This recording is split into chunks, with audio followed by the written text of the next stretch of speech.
조선시대의 왕이 특별히 임명해서 감찰 업무를 위해서 파견한 사람들이 있습니다.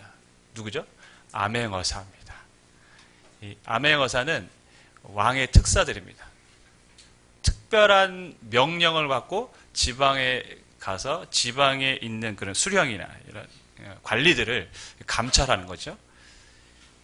그래서 지방에 있는 이 수령들이 두려워하는 말이 있습니다. 뭐죠? 암행어사 출두요 하면 두려워합니다. 왜냐하면 암행어사에게는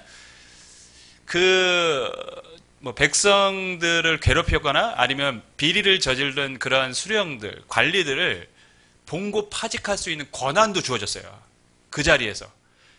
그러니까 왕이 보낸 특사이기 때문에 또 왕에게 받은 권세도 가지고 내려갔기 때문에 지방 관리들은 이제 암행어사가 출두했다 그러면 두려워하는 것이죠.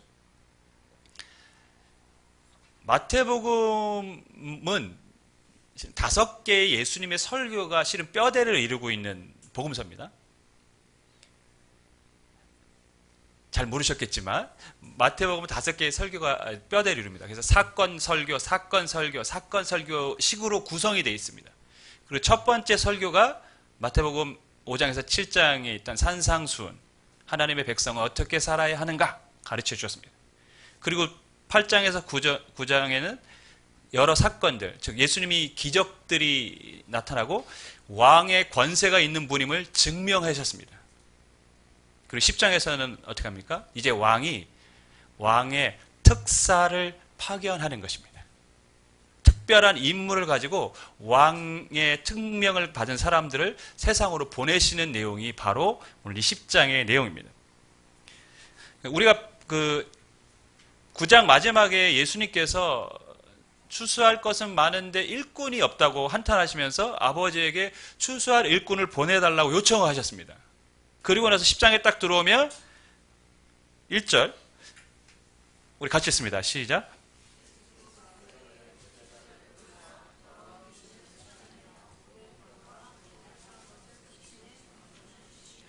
일꾼을 보내주셔서 하고 9장의 마지막이 기록되어 있는데 10장에 들어오면 12제자를 부르시고 그들을 보내셨다라고 기록을 하고 있습니다.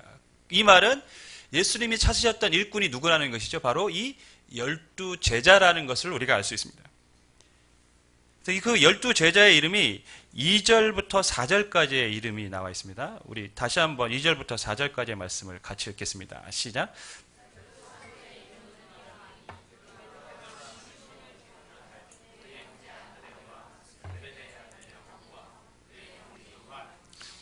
바돌로메, 도마와 세리마테, 알페오의 아들 야고보와 다데오, 가나나인 시몬 및 가룟 유다, 곧 예수를 판자라.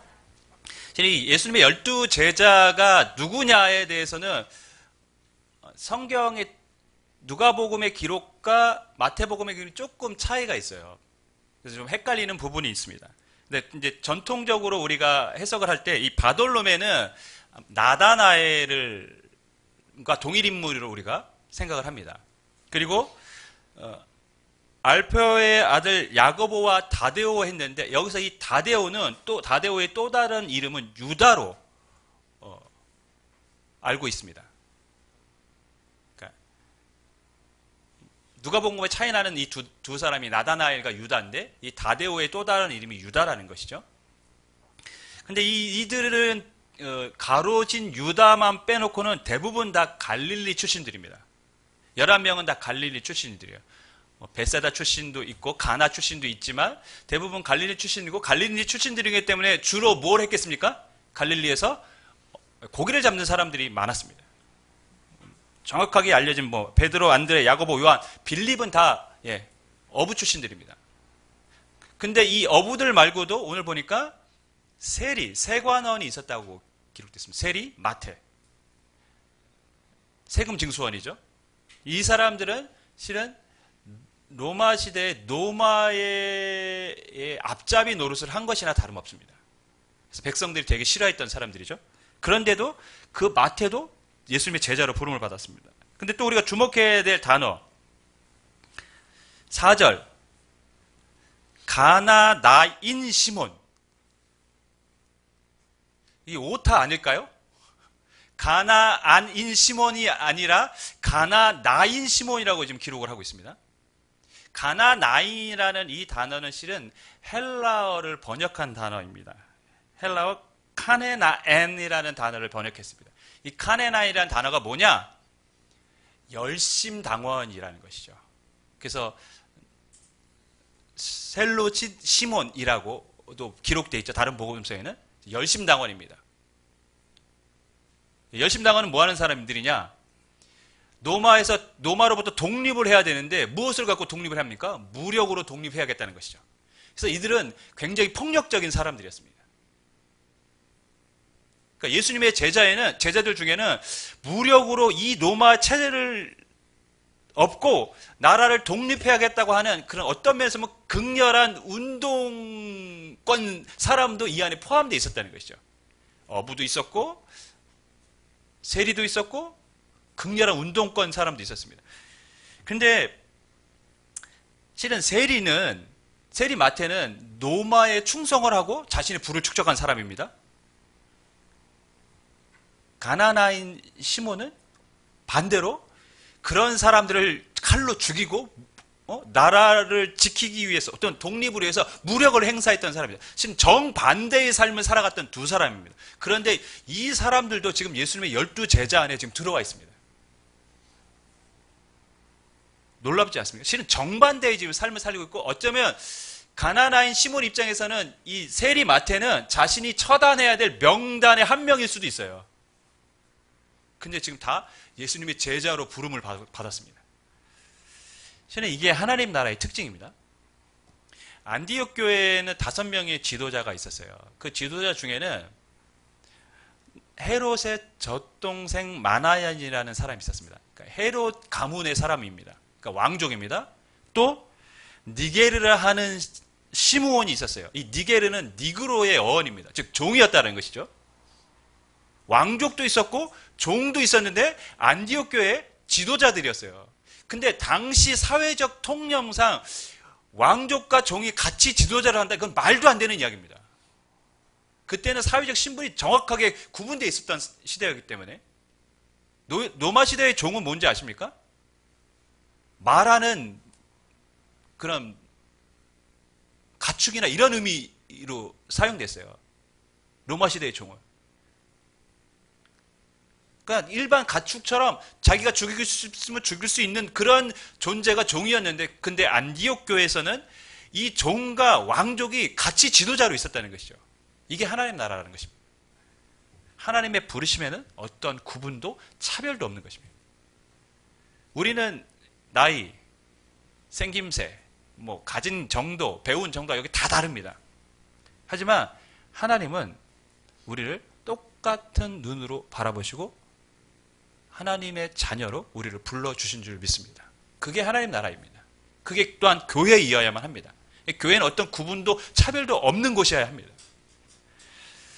근데 우리가 이제 본문을 또 주의 깊게 봐야 될 것은 뭐냐면 1절에서는 12제자라고 말했는데 2절에 들어가면 그 12제자를 다른 호칭으로 부릅니다.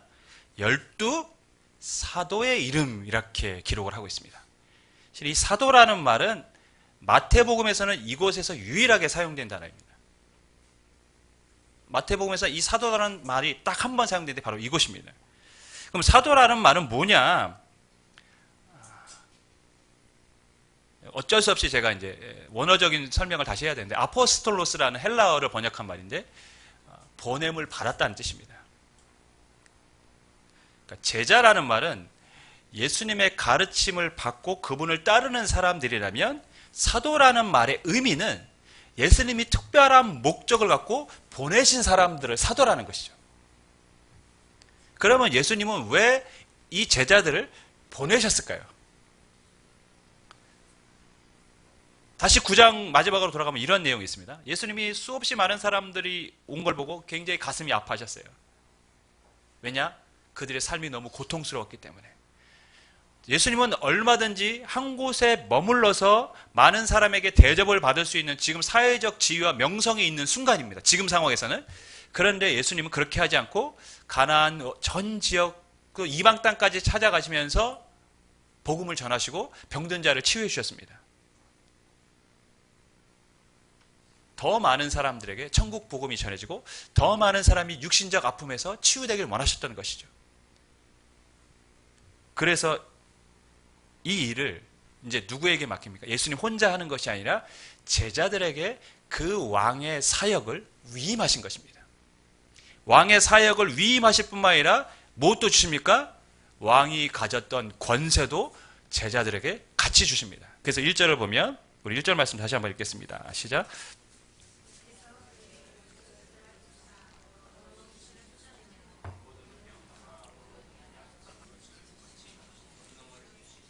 이 제자들은 왕의 사명을 가지고 또한 왕의 권세를 가지고 보냄을 받은 사람들인 것이죠. 그래서 마태는 이 제자들을 사도라고 지금 다시 호칭을 하고 있는 것입니다.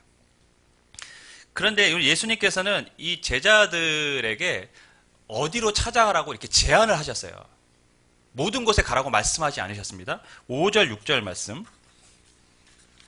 우리 같이 읽겠습니다. 시작.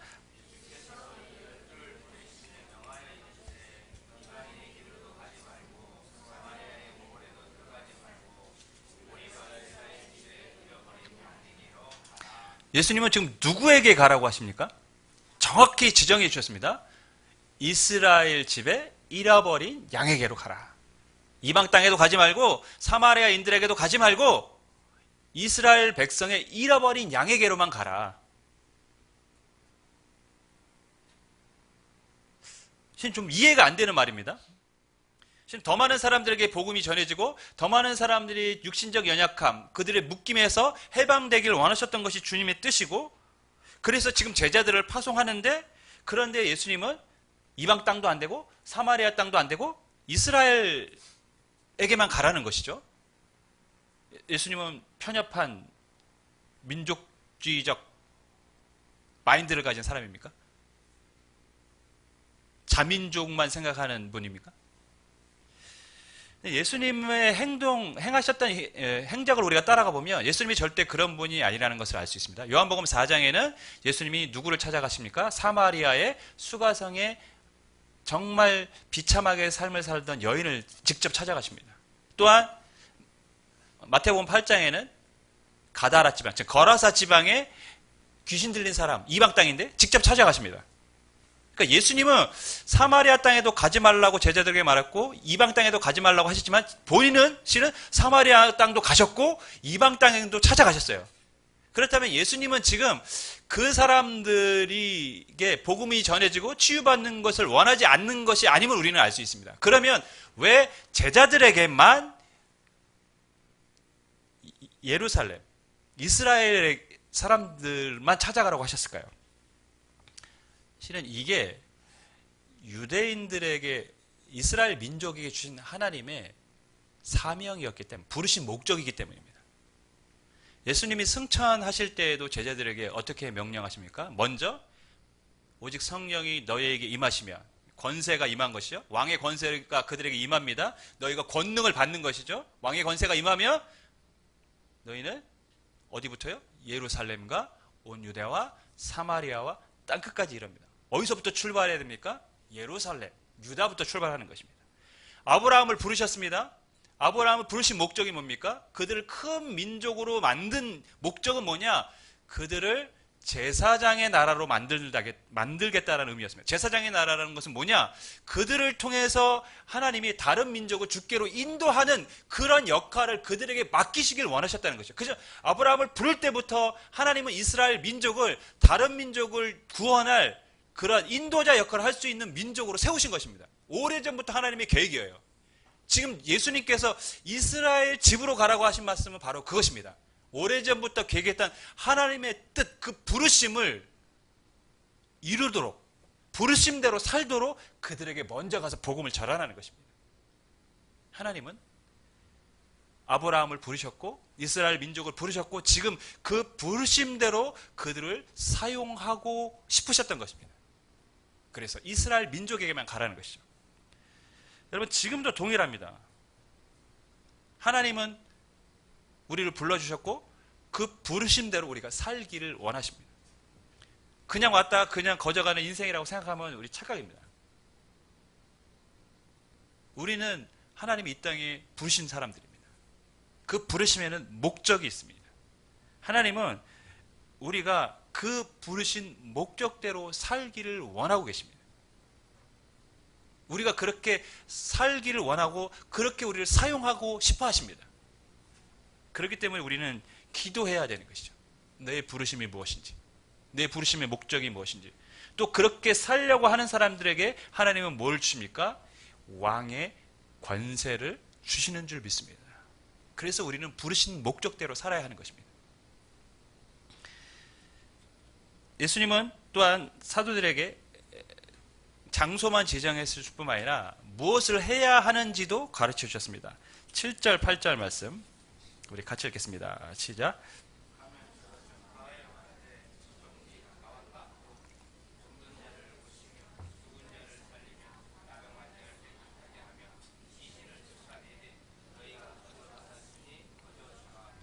전할 메시지가 있습니다. 천국이 가까이 왔다라는 것이죠. 이 천국이 가까이 왔다라는 메시지는 세례 요한이 전한 메시지이기도 하고 예수님이 전한 메시지입니다. 즉 동일한 메시지를 제자들에게도 전하라고 지금 하십니다. 또한 그들이 해야 될 일은 뭡니까? 병든 자를 고치고 죽은 자를 살리며 나병한 자를 깨끗이 하고 귀신을 쫓아내는 겁니다. 이 일은 또 누가 하신 일입니까? 예수님이 행하셨던 일입니다. 그러니까 제자들이 지금 전할 메시지는 예수님이 전한 메시지를 전하는 거고 예수님이 행한 일을 똑같이 행하는 것입니다. 그러니까 그럼 뭡니까? 제자란 뭐냐? 우린 제자를 이렇게 정의를 내릴 수가 있습니다. 제자란 주님이 말한 것을 말하고 주님이 행한 것을 행동하는 사람이 제자입니다. 그렇게 살아가는 사람들이 제자라는 것입니다. 좀 더 쉽게 표현하면 예수님을 닮아가는 사람들이 제자인 것입니다. 제자는 어떤 훈련을 많이 받아가지고 성경적 지식을 갖거나 어떤 교회의 직분을 받은 사람이 제자가 아니라 제자는 예수님을 닮아가는 사람이 제자인 것입니다. 오늘날 우리가 이제 한국교회 이제 제자 훈련을 많이 하는데 제자 훈련의 목적은 무엇입니까? 제자를 세우는 것입니다. 제자로 세운다는 것은 주님을 닮아가는 사람들로 세운다는 것입니다. 근데 간혹 이게 교회에 어떠한 직분을 주는 자격의 기준으로 삼을 때가 있어요. 이 정도는 이수해야 교회에 직분을 맡을 수 있습니다. 물론 우리가 무분별하게 직분을 줄 수 없고 어떤 기준점이 필요한 건 맞지만 실은 우리가 제자 훈련을 하는 근본 목적은 뭐냐? 교회의 일원, 교회의 멤버를 세우는 게 아니라 제자 훈련의 목적은 예수님을 닮은 사람들로 세워가는 것이 목적이 되어야 한다는 것입니다. 그것이 바뀌어서는 안 됩니다. 제자 훈련 교회 과정을 받지 못해도 예수님을 닮아가는 사람들이 있습니다. 그 사람들이 제자인 것입니다. 아무리 제자 훈련을 많이 받아도 예수님의 인격을 담지 못한 사람들이 있다면 그 사람들은 제자라고 부를 수가 없는 것입니다. 예수님은 제자들에게 예수님이 전한 메시지를 전하라고 하시고 예수님이 행했던 일을 동일하게 제자들에게 하라고 지금 명령하고 계십니다. 그러면서 그들이 사역을 할 때 어떻게 사역해야 되는지 구체적인 지침을 3가지를 말씀해 주셨습니다. 다시 한번 8절을 읽도록 하겠습니다. 시작.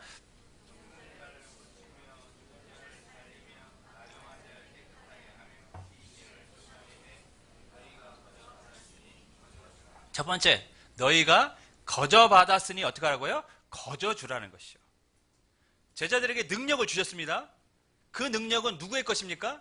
제자들의 것이 아니라 하나님이 주님이 주신 것입니다. 그렇기 때문에 너희도 그 능력을 행하면서 거저 주라는 것이죠. 성경적 의미로 청지기적 마음으로 살라라는 것입니다. 내게 있는 게 하나님이 주신 것이라는 마음으로 살라라는 것이죠. 여러분, 제자들이 받은 능력은 정말 놀라운 것들입니다. 그렇지 않겠습니까? 생각해 보시오. 병이 고쳐집니다. 나병 환자가 치유됩니다. 귀신이 쫓겨납니다. 심지어 죽은 자가 살아납니다. 이것을 보면 사람들이 가만히 있을까요? 사방에서 몰려들겠죠.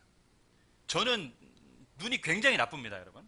안경을 벗으면 제가 앞이 잘 안 보인다고, 앞이 잘 안 보이는 정도는 좀 과한 것 같고, 하여튼 사람의 얼굴의 형태가 잘 안 보입니다. 그래서 저는 돈을 내서라도 수술을 받고 싶어 했어요. 근데 병원에 갔더니 수술로도 안 된대요. 왜냐하면 이 망막의 두께가 너무 얇아서 눈은 너무 많이 나빠서 많이 깎아내야 되는데 망막의 두께가 그 정도가 아니래요. 그래서 수술 안 된다고 그냥 그렇게 살라고, 그래서 그냥 이렇게 살라고 합니다. 근데 되도록이면 그래도 눈이 좋아질 수 있으면 좋겠다는 마음이 늘 있어요. 여러분, 눈이 나빠도 뭐 안경 쓰고 살면 뭐 사는데 지장은 없습니다. 그런데도 더 잘 보고 싶은 것이 사람의 욕망입니다. 저의 바람입니다. 하물며 앞을 보지 못하는 사람이, 어떤 사람이 능력이 있어서 그 눈을 뜨게 해줄 수 있다면 그 사람은 어떻게 할까요? 어떤 마음이겠습니까? 고칠 수만 있다면 뭔들 못하겠습니까? 12의 혈루병을 앓은 여인은 그 병을 고치기 위해서 자신의 전 재산을 소비했다고 성경은 기록합니다. 그런데 나병 환자, 당시에 귀신 들린 사람들, 또 오늘날로 따지면 시한부 인생을 살아가는 암 환자들, 아니면 희귀병 환자들, 그 사람들이 병을 고칠 수 있다면 그들이 가만히 있을까요? 돈을 들고 싸들고 가서라도 제자들을 찾아갈 것이고, 제자들은 제가 보기엔 돈방석에 앉을 것입니다. 예수님은 제자들에게 너희는 그렇게 하지 말라라는 것이죠. 실은 우리가 과거에 부흥회가 한국교회에 유행일 때, 좀 부끄러운 일이지만 굉장히 많은 치유 집회도 열렸습니다. 어떤 유명한 강사분이 오시면 그분에게 치유의 능력이 있다고 하면 사람들이 막 치유받기 위해서 몰려들어요. 그게 사람의 심장입니다. 어떻게 살아도 병이 낫고 싶은 거예요. 사람들이 몰려들었어요. 근데 부끄럽게도 강사 목사님이 뭘 강조합니까? 헌금을 강조하는 것이죠. 헌금 많이. 돌아보면 정말 주님의 말씀과는 다른 모습으로 우리가 교회를 이끌어 왔음을 알게 됩니다. 예수님은 성령이 주신 은사가 있는데 그 은사를 사용하면서 대가로 뭔가 물질을 요구하지 말라고 가르치고 계십니다. 하나님의 뜻이 아니라는 것이죠. 우리에게 주신 것은 하나님이 주신 것입니다. 그러니 거저주라는 것이죠. 이것을 우리 삶으로 좀 더 넓게 우리가 적용하면 내게 있는 물질, 은사, 재능 다 누가 주신 겁니까? 하나님이 주신 것입니다. 그래서 이것을 우리가 사용하되 다른 사람을 섬기며 베풀라는 것입니다. 물질이 없으십니까? 재능 기부? 좋습니다. 재능 기부하면 되지 않습니까? 그것으로 우리가 이웃을 섬기며 교회를 섬기는 것입니다. 하나님은 우리에게 주셨기 때문에 우리가 거저 그것을 사용하기를 원하십니다. 나는 여러 가지 생각해봐도 뭐 재능도 없는 것 같고 물질도 없는 것 같고 그럼 나는 뭘로 섬길 것이냐? 몸이 있지 않습니까? 우리의 몸. 우리 몸으로 섬기면 됩니다. 그것이 하나님의 뜻입니다. 주 안에 사랑하는 여러분, 청지기적 마음으로 살아갈 때 하나님이 그 삶을 받으시는 줄 믿습니다. 우리에게 그렇게 살라고 지금 가르치고 계십니다. 두 번째, 제자들에게 말씀하신 사역 지침은 무엇입니까? 9절, 10절 말씀 우리 같이 읽겠습니다. 시작.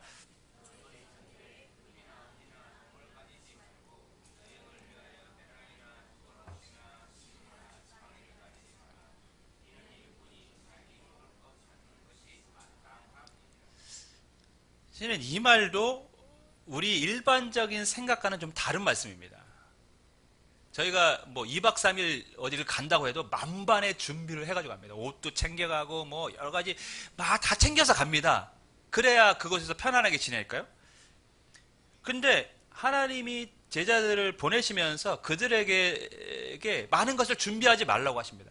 금운동 가져가지 말고 옷도 2벌 가져가지 말고 뭐 신발도 2컬레 가져가지 말고 지팡이도 가져가지 말고 다 가져가지 말라고 합니다. 실은 주님의 사역을 잘하기 위해서는 더 잘 준비해서 가야 되는 거 아닙니까? 그런데 그렇게 하지 말라는 것이죠. 무슨 의미로 말씀하셨을까요? 너에게 있는 것을 의지하지 말라라는 것입니다. 물질이 많으면 물질을 의지하겠죠. 그렇게 하지 말고 오직 하나님만 의지하고 사역하라는 것입니다. 여러분, 우리가 어떤 일을 할 때, 또 교회 사역을 할 때도 마찬가지인데, 재정이 풍족합니다. 인재가 많습니다. 사용할 자원도 많습니다. 어떨까요? 걱정이 됩니까? 염려가 됩니까? 걱정하지 않죠. 염려가 안 됩니다. 왜? 있는 게 많으니까요. 사용할 수 있는 게 넘쳐나니까요. 그런 사람은 근데 어떻습니까? 절대 하나님을 의지하지 않습니다. 기도를 하되 형식적으로 합니다. 예수님은 자신들의 가진 것을 의지하는 사람들이 아니라 하나님을 의지하면서 주의 일을 하기를 원하셨던 것입니다.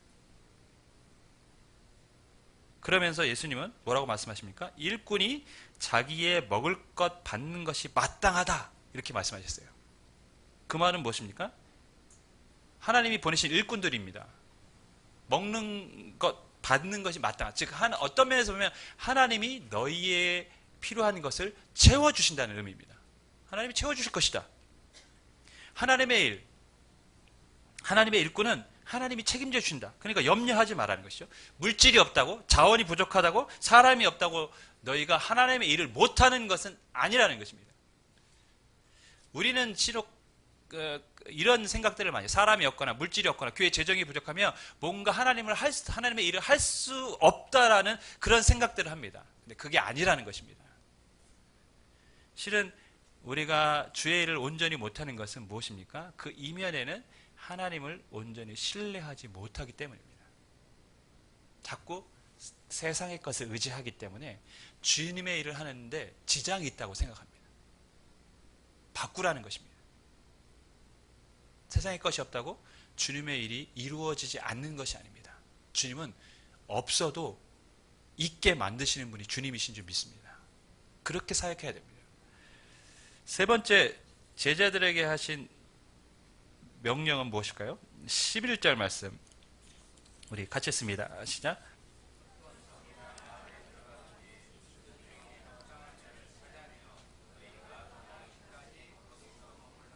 어떤 성이나 마을에 들어가며 합당한 자를 찾으라라고 하셨습니다. 이 찾으라라는 단어를 굉장히 열심히 찾아야 된다는 의미입니다. 근데 예수님은 지금 다 가져가지 말고 하나님 의지하라고 말씀하셨어요. 그런데 이 11절에서는 또 약간 반대 의미로 말씀합니다. 너희가 머물 수 있는 것, 즉 너희에게 숙소와 음식을 제공할 수 있는 그 사람을 찾을 때까지 열심히 노력하라고 말씀하고 계십니다. 아니, 하나님이 책임져 준다고 했으면 어떻게 됩니까? 우리가 그 성과 마을에 들어가면 딱 서 있기만 해도 누군가가 딱 와가지고 아유, 우리 집에 가시라고, 우리 집에서 유하시라고, 우리 집에 필요한 게 많다고, 충분히 대접할 수 있다고, 이래야 된다고 생각하는데 예수님은 그렇게 말씀하시지 않으셨어요. 너희가 열심을 내서 찾으라는 것입니다. 가만히 앉아있다고 저절로 숙소가 생기고 먹을 것이 생기는 것이 아니라는 것이죠. 이 말은 너희가 주님의 일을 해야 되는데 능동적으로 적극적으로 해야 한다는 것입니다. 여러분, 하나님이 책임져 주신다고 사람이 아무 일도 하지 않아도 된다고 말씀하신 게 아닙니다. 전도하지 않고 아이들에 향한 관심이 없는데 교회가 부흥될 수 있습니까? 사람은 사람이 해야 될 일을 해야 하는 것입니다. 그것은 불가능하죠. 주어진 사역에 적극적으로 임하면 그때에 하나님의 도움의 손길이 같이 역사하는 것입니다. 전도하라고 했으면 지혜를 주십니다. 어떻게 말해야 될지 하나님이 할 말을 떠올라게 하십니다. 근데 아무 생각도 없는 사람에게 하나님이 갑자기 그런 생각과 지혜를 주실까요? 아니라는 것이죠. 정말 내가 그런 마음을 갖고 접근하고 가려고 하며 하나님이 그러한 역사로 함께 하시고 인도해 주신다는 것입니다. 또한 예수님은 제자들에게 한 곳에 머물라고 하셨습니다. 이 집 저 집 돌아다니는 것은 옳지 않다는 것이죠. 왜냐하면 이 집 저 집 돌아다니면 전도자가 없어 보이잖아요. 궁색해 보이잖아요. 실은 그렇게 되면 그들이 전한 복음의 권위도 약화될 수밖에 없습니다. 무슨 말입니까? 하나님이 책임져 주십니다. 분명히 만날 사람을 만나게 해 주십니다. 너희가 계속해서 머물러서 사역할 수 있도록 하나님이 그 사람의 집으로 인도해 준다는 것입니다. 그렇기 때문에 뭐 하라는 것입니까? 담대하고 당당하라는 것입니다. 담대하고 당당하라는 것이에요. 위축되지 말라라는 것입니다. 내가 지금 어떠한 장소를 찾고 숙소를 찾는다고 해서 너희가 그 위축될 필요가 없다라는 것입니다. 왜 그렇습니까? 그들은 누굽니까? 왕이 보낸 특사들이기 때문입니다. 하나님이 능력을 줘서 보낸 왕의 특사들입니다. 그리고 그들은 하나님 나라의 메시지를 전할 사람들입니다. 그러니까 지금 자신의 처한 상황들 때문에 위축되거나 소극적이지 말라라는 것이죠.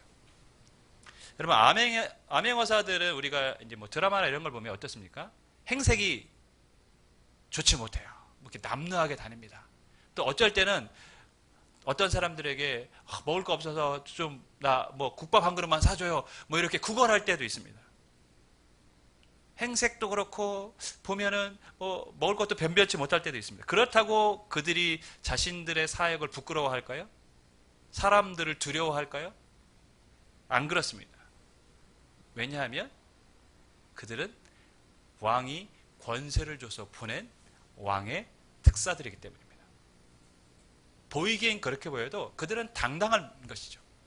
오늘날 시는 그리스도인들이 우리 마음에 다시 한번 새겨야 될 말씀 같습니다. 여러 가지 교회의 안 좋은 이슈들로 인해 그리스도인들이 굉장히 사회적으로 위축이 되어 있어요. 세상에 지탄을 받고 있습니다. 복음을 전하는 것, 또 우리가 교회를 다니고 그리스도인이라고 말하고 기도하고 이러는 부분에 있어서 굉장히 당당하지 못하고 지금 눈치를 보는 지금 시대로 흘러가고 있습니다. 하지만 여러분 기억하십시오. 우리는 누구입니까? 왕의 특사들입니다. 하나님이 이 땅에 목적을 가지고 우리를 보내신 왕의 특사들입니다. 그래서 우리는 세상에서 담대하고 당당할 필요가 있습니다. 예수님은 사도들에게 권세를 주셨습니다. 또한 교회와 성도들에게 그 권세를 위임하셨습니다. 여러분 세상에서 당당하고 담대하게 사시길 바랍니다. 또한 우리가 부르신 소명대로 살기를 원하고 또한 그 뜻을 이뤄가는 것이 주님의 뜻이기에 또 우리가 그 사명을 갖고 살아갈 때 청지기적 마음으로 하나님을 의지하면서 담대하게 이 땅을 살아가신다면 부르신 뜻을 이루시는 저와 여러분 교회의 삶이 될 줄 믿습니다. 그렇게 되기를 주님의 이름으로 축원하겠습니다.